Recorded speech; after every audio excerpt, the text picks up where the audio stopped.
साल 2024 में लोकसभा के चुनाव होने हैं और सबसे बड़े चुनावी समर वाले साल की शुरुआत में ही सियासी हलचल तेज हो गई है। सत्ताधारी राष्ट्रीय जनतांत्रिक गठबंधन की अगुवाई में भारतीय जनता पार्टी में चुनावी राजनीति और राम मंदिर में रामलला की प्राण प्रतिष्ठा को लेकर बैठकों का दौर चालू है। वहीं विपक्षी इंडिया गठबंधन की सीट शेयरिंग से लेकर गठबंधन के चेहरे तक किसी निष्कर्ष तक पहुंचने के लिए एक्टिव मोड में है। इस सबके बीच एक चर्चा और तेज हो गई है कि वह बिहार के मुख्यमंत्री नीतीश कुमार को इंडिया गठबंधन का संयोजक बनाया जाए या नहीं। विपक्षी दलों को एकजुट कर कांग्रेस के साथ एक मंच पर लाने की मुहिम के सूत्रधार रहे नीतीश कुमार को संयोजक बनाए जाने की चर्चा नई नहीं है। पटना में हुई पहली बैठक में गठबंधन को लेकर विपक्षी दलों की गाड़ी आगे बढ़ी तो साथ साथ ये चर्चा भी बढ़ी कि सभी दलों को जोड़े रखने के लिए एक संयोजक की जरूरत होगी।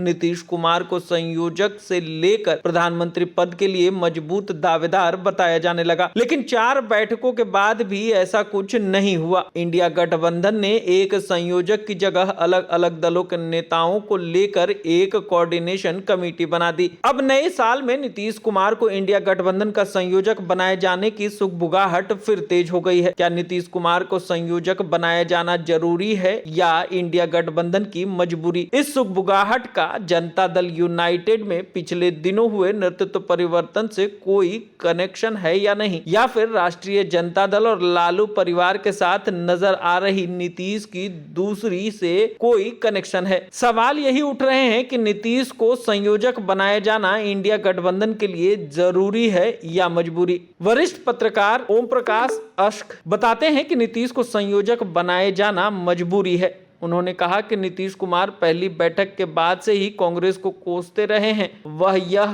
कहते रहे हैं कि कांग्रेस बहुत धीमी चाल से चल रही है, ऐसे में नुकसान होगा। 5 राज्यों के चुनाव के समय इंडिया गठबंधन की शिथिल पड़ी गतिविधियों को लेकर भी कांग्रेस को घेरा था। चौथी बैठक के बाद से संवाद के नाम पर गठबंधन में सन्नाटा रहा। ओम प्रकाश अस्क ने यह भी कहा कि महागठबंधन में शामिल होने के बाद से नीतीश कुमार राबड़ी आवास की दूरी कदमों से नापते रहे, लेकिन उनके जन्मदिन पर अगर उन्हें वहां जाने की जरूरत महसूस नहीं हुई तो यह उनकी नाराजगी ही दर्शाती है। नीतीश कुमार पहले ही यह कह चुके हैं कि वह पीएम के दावेदार हैं। वह यह भी कह चुके हैं कि बिहार में 2025 का चुनाव तेजस्वी के नेतृत्व में लड़ा जाएगा। दिल्ली की बैठक में ममता बनर्जी खड़गे को पीएम कैंडिडेट बनाने का प्रस्ताव रखना भी नीतीश को किनारे लगाने जैसा ही था। नीतीश को यह लगने लगा कि वह त्याग दिए जा रहे हैं, लेकिन उनको तवज्जो नहीं मिल रही है और यह चर्चा लगातार हो रही है। नीतीश कुमार को इस बात की भी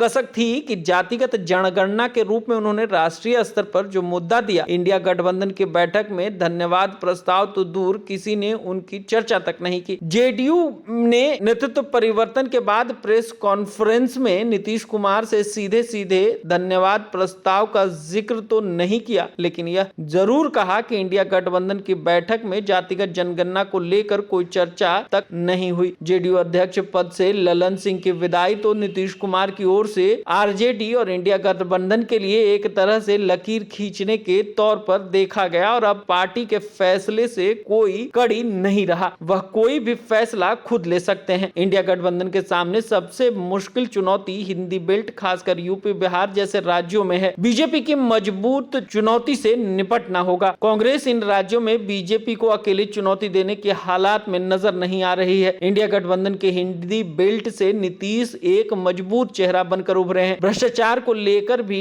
बीजेपी विपक्ष पर हमलावर रही है। ऐसे में भ्रष्टाचार को लेकर सियासी वार से निपटने के लिए लंबे राजनीतिक सफर में बेदाग नीतीश का दामन इंडिया गठबंधन के लिए एक उम्मीद हो सकता है।